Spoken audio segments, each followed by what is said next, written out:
There it is, the capper to the pre-practice handshake greeting between Aaron Rodgers and Sauce Gardner. Said Andy Vasquez, I'm not an expert, but I can only assume it's chapstick related. No. You may need chapstick after you've done it. I don't know. Cottonmouth, right? Yeah, right. Yeah, exactly. But yeah, we've seen Rodgers had a pre-play signal where he does a little smoky. That's right. That GIF is floating around out there. Yeah, right. So yeah, we used to have one like that, and we had 200 jet smoke, right? So 200 jet smoke was slant flat.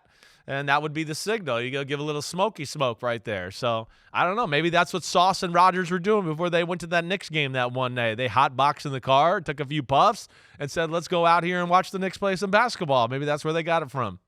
That's what I'd like to think. It is legal in New York now. I know that. I was in Brooklyn. The whole place smells like weed. Oh, well, my hotel room smelled like weed. Yeah. So, well, weed in Brooklyn's been there for a while, and now that it's legal, it's probably out of hand.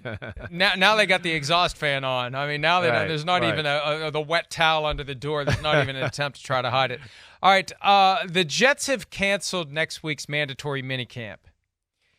Now, I know where you're going. The official reason is they report early for practice because they play in the Hall of Fame game. They'll be there a week before everybody else. So why do we have the mandatory minicamp? I just would love to know whether this is something that they were going to do anyway this year, that they decided once they knew they were playing in the Hall of Fame game, that Joe Douglas, the GM of the team, and Robert Saleh, the head coach, got together and said, you know what, we probably should dispense with the mandatory minicamp, or whether this is the result of some locker room lawyering by Aaron Rodgers, who still hasn't renegotiated his contract with the Jets and holds a lot of power in that uncertainty as to how much of the $58.3 million option bonus that got moved entirely to next year, how much of it's coming back to this year, how much that structure of the next 2 years is going to be a de facto commitment for 2 years, and how much of a break he may give them over the $107 million that he's due to make over the next 2 years. He holds a lot of power while that is unfinished, and it allows him to maybe lobby, make some arguments, make some suggestions. You want to keep the delicate genius happy. Oh, by the way, look at how he unloaded on the Packers last week. Look, I don't want to give the guy too much credit, but I also don't want to underestimate him. All those messages about the Packers, the implicit signal to the Jets is, you better be careful or you're going to be the team that I'm unloading about at some point down the line about all the things you did that I didn't agree with. Yeah, I mean, I think everybody knows what they're dealing with here.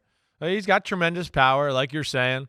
Whether he renegotiates the contract or not, he's still the freaking man in that building, no matter what. And again, does he have some say in maybe the mini camp thing or what? Maybe. I don't know if it really plays into that. The other thing I would say too, Mike, we see teams that especially teams that are talented, they get to this point of the offseason and they're like, oh gosh, we made it. Nobody got hurt. Let's not roll the dice on 3 more practices that really aren't going to matter in the long run of things. And I think that's what happens too when teams got high expectations like the Jets do this year. Well, and it's 6 of one, half a dozen the other two. The Dolphins are only using 6 of their 10 allotted OTAs. So same kind of boat. boat. Still have the mandatory minicamp. Right. Yeah.